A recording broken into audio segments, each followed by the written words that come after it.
بسم اللہ الرحمن الرحیم۔ السلام علیکم ناظرین۔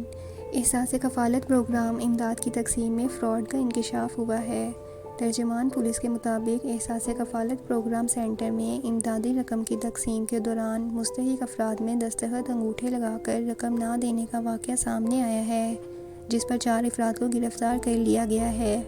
بتایا گیا ہے کہ نجی بینک کے 3 ملازمین کو مستحق افراد کے انگوٹھے لگوا کر پیسے نہ دینے پر گرفتار کر لیا گیا،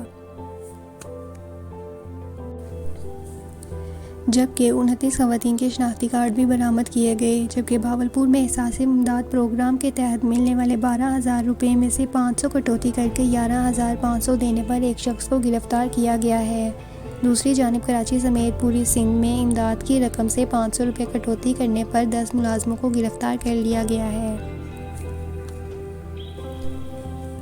واضح رہے، اسے احساس ایمرجنسی کیش پروگرام کے تحت مستحق خاندانوں میں نقد امداد کی تقسیم شروع کر دی گئی ہے۔ ثانیہ نشتہ نے جمعرات کو بتایا کہ پہلے مرحلے میں کفالت پروگرام سے مستفید ہونے والوں میں نقد امداد تقسیم کی جا رہی ہے۔ انہوں نے کہا کہ کرونا وبا کے پھیلاؤ سے بچنے کے لیے تقسیم کی جگہوں پر خصوصی انتظامات کیے گئے ہیں۔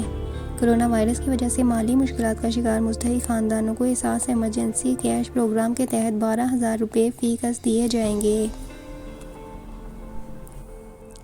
حکومت نے اس مقصد کے لیے 144 ارب روپے مختص کیے ہیں۔ تاہم اس دوران ملتان میں افسوسناک واقعہ پیش آیا ہے۔ یہ بات بھی قابل غور رہے کہ حکومت مستحق افراد کے ساتھ فراڈ کرنے والوں کے ساتھ حکومت آئینی ہاتھوں سے نمٹ رہی ہے۔ وزیر اعظم عمران خان کے احساس پروگرام کے تحت خیبر پختونخوا میں 22 لاکھ مستحقین کو امدادی رقم دی جا رہی ہے، جن کے لیے صوبے بھر میں 3600 پوائنٹ قائم کیے گئے ہیں۔ فرینڈز، اگر آپ کو ہماری آج کی ویڈیو پسند آئی ہو تو اسے لائک اور شیئر ضرور کیجیے گا۔ ملتے ہیں آنے والی نیکسٹ انٹرسٹنگ ویڈیو کے ساتھ، تب تک کے لیے اپنا خیال رکھیں۔ اللہ حافظ۔